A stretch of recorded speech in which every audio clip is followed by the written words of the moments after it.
Bonjour à tous, je m'appelle Arnaud Faure, je travaille pour Adoptia, qui est un projet qui vise à sensibiliser le plus de managers possible à qu'est-ce que l'IA peut faire dans l'intelligence artificielle dans le cadre de France 2030.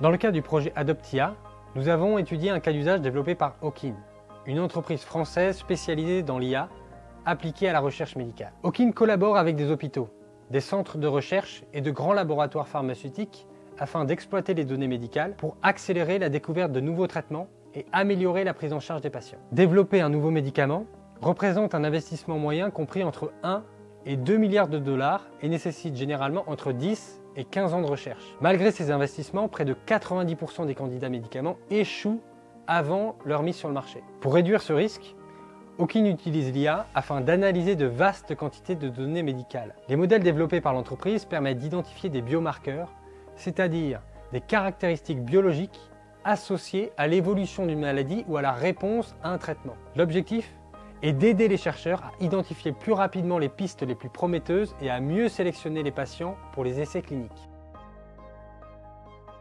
Les modèles d'IA développés par Owkin analysent des données issues de centaines de milliers de patients ainsi que des millions d'images médicales. Une seule lame histologique numérisée peut contenir plusieurs gigapixels d'informations, soit davantage qu'une photographie prise avec un smartphone haut de gamme. L'IA cherche automatiquement des corrélations entre les caractéristiques observées dans ces données et les résultats cliniques obtenus chez les patients.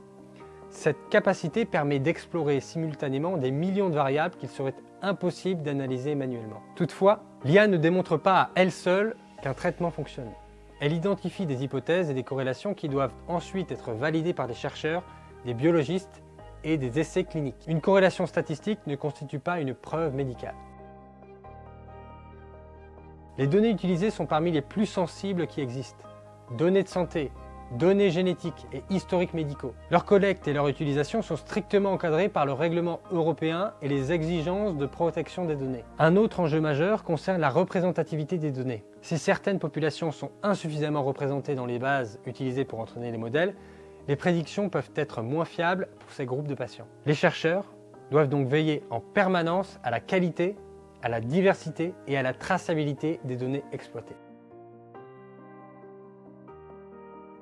Le principal bénéfice observé est l'accélération de la recherche. Là où des équipes de chercheurs devaient analyser manuellement d'immenses volumes de données biologiques et médicales, l'IA permet d'explorer en quelques heures des millions de combinaisons potentielles. Dans un secteur où le développement d'un médicament peut mobiliser plus d'une décennie de travail et plusieurs milliards d'euros d'investissement, même un gain de quelques mois dans le processus de recherche représente un impact économique et médical considérable.